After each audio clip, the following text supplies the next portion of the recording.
पंजे इधर दिखिए, हेलो। मैं अपने मेरी आवाज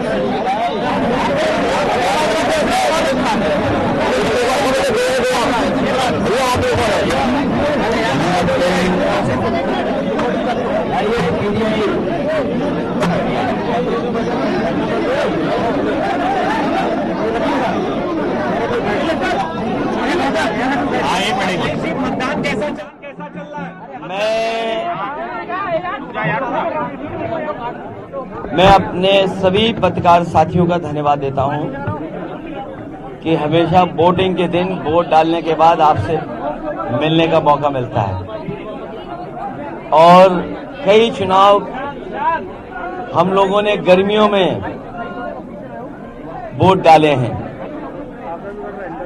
बीजेपी वालों को इस बात की भी सजा मिलनी चाहिए, हालांकि वो कहेंगे कि इलेक्शन कमीशन का फैसला है, लेकिन बीजेपी वाले जानबूझ करके गर्मी में वोट डलवाते हैं आपको तकलीफ पहुंचाने के लिए। हम लोग तो मेहनत करते हैं। हाँ, इनको जाना है अपने बूथों को राउंड करने, तो ये जो गर्मियों में वोट पड़ रहा है ये 1 महीने पहले भी वोट पड़ सकता है। मैं सभी अपने साथियों से और सभी मतदाताओं से अपील करता हूं, आज के दिन जब तीसरे चरण का वोट पड़ रहा है, ज्यादा से ज्यादा वोट पड़े। यही वोट है जो हमारे और आपके जीवन को बदल सकता है। सोच समझ करके मैं सभी मतदाताओं से अपील करता हूं, तीसरे चरण और अगले चरणों में जहां वोट पड़ेगा, सभी मतदाताएं ज्यादा से ज्यादा वोट डालें और यही वोट है जो संविधान और लोकतंत्र मजबूत करेगा। जितना अधिक वोट होगा, जितना अधिक वोट डाला जाएगा, उतना ही हमारा आपका लोकतंत्र मजबूत होगा, लोकतंत्र पे भरोसा बढ़ेगा। यही वोट है जो हमारे जीवन में बदलाव लाने का काम करता है। आज जब हम और आप बातचीत कर रहे हैं, ऐसी सरकार हम लोगों ने देखी जिसकी हर बात झूठी निकली, वादे झूठे निकले, और अब गारंटी लेकर के आए हैं। ये गारंटी कुछ नहीं है, लोगों को केवल धोखा देने के लिए केवल नाम बदल गया है। जुमला, धोखा, झूठी का नाम गारंटी है। न किसान की आय दोगुनी हुई, किसान मारा घूम रहा है, नौजवान के हाथ में न नौकरी है न रोजगार है, और जब भी परीक्षा लिखी उसने, वो परीक्षाएं उसके पेपर लीक हो गए, महंगाई चरम सीमा पर है। हम आप खुद महसूस करते हैं और आम लोग महसूस करते हैं कि महंगाई है आज, और महंगाई इसलिए भी है कि भारतीय जनता पार्टी उस लोगों को मुनाफा पहुंचाना चाहती है। उन मुनाफे से इलेक्ट्रल बॉन्ड ले रहे हैं और उनके खाते में जा रहा है। आज अगर हम महंगाई देखें, गाड़ियां तो बहुत महंगी हो गई हैं, मोटरसाइकिल की कीमत क्या हो गई है? 2014 में कोई चीज किसी की कीमत क्या थी और आज कीमत क्या है? ये सब मुनाफा ज्यादा कमाने दे रहे लोग, उसकी वजह से भी महंगाई है, भ्रष्टाचार की वजह से महंगाई है। और फिर बड़े बड़े सपने दिखाए इन्वेस्टमेंट के, कहीं इन्वेस्टमेंट आया हो जहां नौकरी रोजगार मिले हो, तो ना इन्वेस्टमेंट आया और ना रोजगार ना नौकरी। डिफेंस कॉरिडोर बनाने की बात कही, डिफेंस कॉरिडोर पता नहीं कहां बन रहा है। और फिर हमने कई मौकों पर फार्मूला बताया कि 60 लाख बच्चों का भविष्य अंधकार में डाल दिया सरकार ने। 60 लाख परिवार की अगर माँ बाप ही वोट इस सरकार के खिलाफ डाल देंगे तो 60 गुणा 3, 1 करोड़ 80 लाख, 1 करोड़ 80 लाख का अगर हम भाग दे रहे तो आप खुद जानते होंगे कि एक लोकसभा में वोट कितना कम होगा। कुछ जगह से सूचनाएं आ रही, जबरदस्ती कर रही है सरकार। यहाँ पर भी आप अंदर डाल सकते हैं, सुनने में आ रहा है कि बाहर अधिकारी लगाए गए हैं ज्यादा, एडीएम और एसएसपी गाली दे रहा है। मैं खुद गाड़ी से जब उतरा उसे होश ही नहीं था पुलिस वाले को कि गाड़ी के चारों तरफ भाग रहा था, पता नहीं क्या खाना नहीं खाया था उसने, या बताया होगा सरकार ने कि जैसे कुछ हम लोग उतरे गाड़ी से चारों तरफ घूमना। मुझे तो खुद समझ में नहीं आ रहा कि क्यों गाड़ी के पास चारों तरफ घूम रहा था। और अगर कोई इस तरह की गाली गलौज करेगा तो गाली गलौज का लोकतंत्र में कहीं जगह नहीं है। हम लोग वोट डालने वाले लोग हैं और जीतने वाला कभी गुस्से में नहीं आता है, हारने वाला खिसियाता है। हारने वाला खिसियाता है। बीजेपी की बुरी हार होने जा रही है, बहुत बुरी हार होने जा रही है बीजेपी की, क्योंकि किसान, नौजवान, व्यापारी, हर वर्ग के लोग इनके खिलाफ मतदान कर रहे हैं।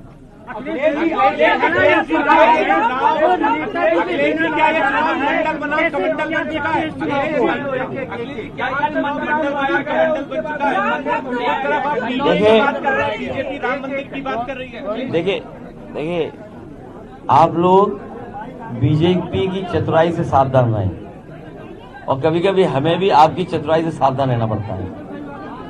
जो गलत है वो गलत है, जो गलत है वो गलत है।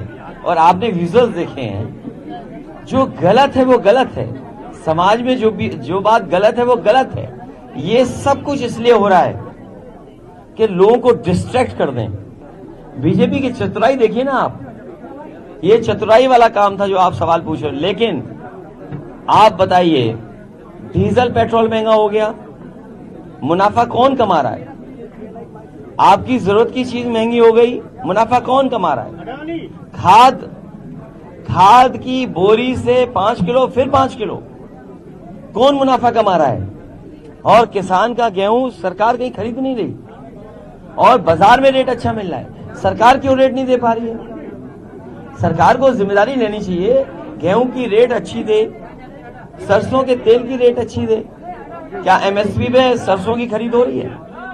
क्या गेहूं की एमएसपी पे खरीद हो रही है? ये सरकार वो है जो किसानों को एमएसपी नहीं दे पाई, और 1000 से ज्यादा किसान आंदोलन में जान चली गई। इन लोगों ने किसान पर थार चला दी। 2014 से जब से बीजेपी की सरकार आई है, 1 लाख किसानों ने आत्महत्या की है, 1 लाख। और ये जो खाकी वर्दी वाले घूम भी रहे हैं, सुन लीजिए, ये खाकी वर्दी वाले, अभी तो फौज की नौकरी हुई है 4 साल की, 4 साल की फौज की नौकरी हुई है। ये जो खाकी वाले गुस्सा भी दिखा रहे हैं या जो इस तरह का व्यवहार कर रहे हैं, इनकी भी नौकरी बीजेपी वाले 3 साल में कर देंगे। और हो सकता है ये जो बड़े बड़े अधिकारी जो कंट्रोल करते हैं वो आउटसोर्स हो जाएं। और हम तो अपनी जिम्मेदारी से साथ अपने पत्रकार साथियों से कहता हूं, आप जानकारी करिए कि लेटरल एंट्री में जो लोग आए थे, लेटरल एंट्री में जो आए थे, बाबा साहब भीमराव अम्बेडकर जी का दिया हुआ संविधान के तहत तो उनकी अपॉइंटमेंट हुआ नहीं, आरक्षण के तहत अपॉइंटमेंट हुआ नहीं। क्या लेटरल एंट्री वाले नहीं छोड़ के चले गए? तो ये जो लेटरल एंट्री वाले हैं, आउटसोर्स में अधिकारी आ रहे हैं, कल को ये जो बड़े बड़े अधिकारी पुलिस के हैं, ये भी आउटसोर्स हो जाएंगे। तो लोकतंत्र को हमें सावधान करना है। गांव, गरीब, किसान उनके हकों को छीन रही है। हमें क्या दिन पड़ा है, पूरा दिन भर वोटिंग होगी, अभी तो शाम तक वोटिंग होनी है। घबरा मत।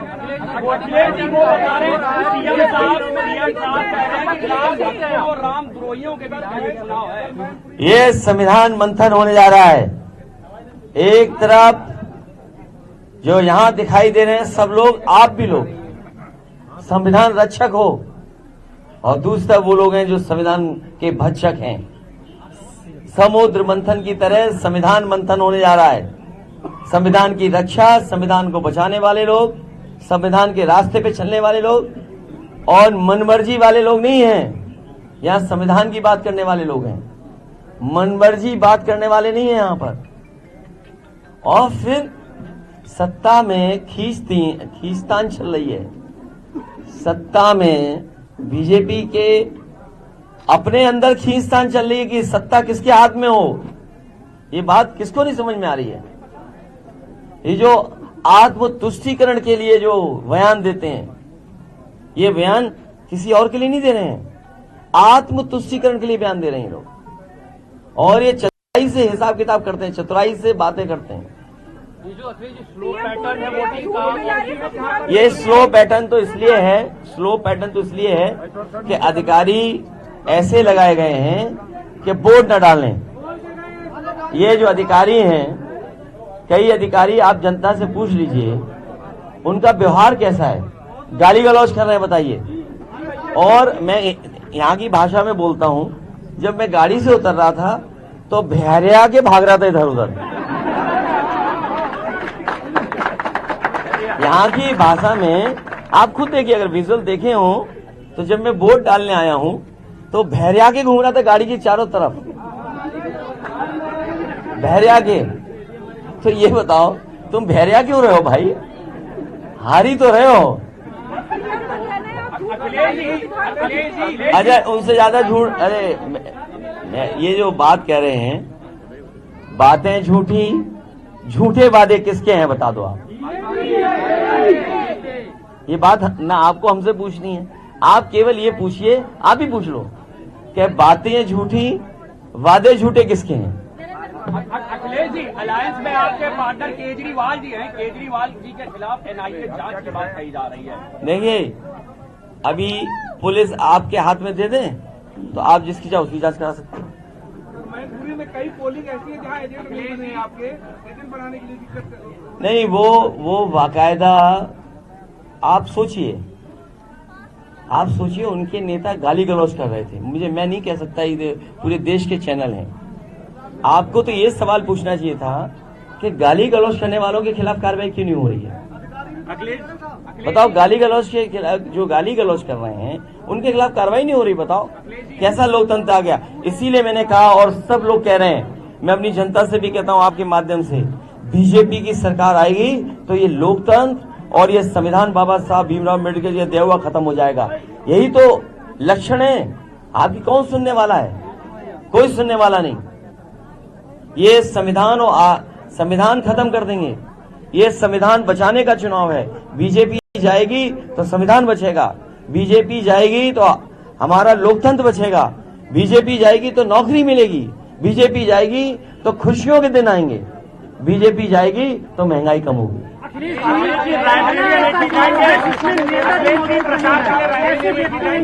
लेकिन नेताजी नहीं है हमारे बीच, लेकिन नेताजी ने जो रास्ता दिखाया उस रास्ते पे हम लोग चल रहे हैं और लगातार उस रास्ते पे चलेंगे। गवर्नमेंट है और ओबीसी का जो रिजर्व वो मुस्लिमों को भी दे दिया है। बार-बार भाजपा के नेता, मेरे पत्रकार साथी जरा पढ़ो आप, ये समय नहीं है विस्तार से बताने का। आपके लिए पीडीए क्यों खास है? जो मूल भावना थी बाबा साहब भीमराव अम्बेडकर जी की और मंडल कमीशन की, जो मूल भावना थी, मूल भावना से आप डाइवर्ट हो गए। बीजेपी के लोग ये जो सवाल उठा रहे हैं, बीजेपी के लोगों को कहना चाहिए और बताना चाहिए कि आप मूल भावना से नहीं अलग हो गए। और आपको हम बता दें, आप भी जानते हो ये बात, पहले पिछड़े, दलित, आदिवासियों के बच्चे ऊपर जनरल में भी चले जाते थे, मेरिट में। और आज मेरिट अगर आप देखेंगे तो जनरल से भी बेहतर मेरिट कई पिछड़े, दलित, आदिवासी भाई नौजवान की है। तो आप बताओ, पिछड़ों का, दलितों का, आदिवासियों का आरक्षण किसने छीना? बीजेपी ने छीना। बीजेपी, इसीलिए मैंने कहा बीजेपी बहुत चतुर पार्टी है, बहुत चतुराई से काम करती है। और अगर ऊपर वाला स्लैब है, जिस स्लैब की आप बात कर रहे हो, आप बताओ उस स्लैब में सबसे ज्यादा लाभ है कि नहीं है जिनकी बुराई कर रहे हैं ये लोग? आप खुद सोचिए ना। आप मुझे, मैं आपके ही सवाल का, मैं आपसे सवाल पूछता हूं, पूछना नहीं चाहिए लेकिन फिर भी पूछता हूं, जो 40% है उसमें कौन कौन है बताइए, और उनकी आबादी कितनी है? ठीक है नहीं, आप बताइए ना। आप बताइए, जो बीजेपी की रणनीति है उसमें क्या है रणनीति, बताइए ना आप। जो ज्यादा मिला है कम आबादी को मिला है, मुस्लिम भी हैं, सिख भी हैं, ईसाई भी हैं। क्या धर्म नहीं है 40% में? मैं आपसे पूछता हूं, क्या आप मुझे बताओगे 40% में क्या धर्म नहीं है? नहीं, आप बोलिए ना। जब 40% में धर्म है और पिछड़े और दलित को बांध दिया आपने, वो ऊपर नहीं जा सकते हैं, तो सबसे ज्यादा बीजेपी ने किसके हाथ धोखा दिया है? सोचिए आप। जो ये बात कहते हैं और गणित लगाइए, आप गणित बैठ करके लगाइए। जब आप गणित बैठ करके लगाओगे तो आप पाओगे कि बीजेपी वालों ने सबसे ज्यादा धोखा धर्मों को भी दिया है और जाति के आधार पर जो आरक्षण मिला उसको भी।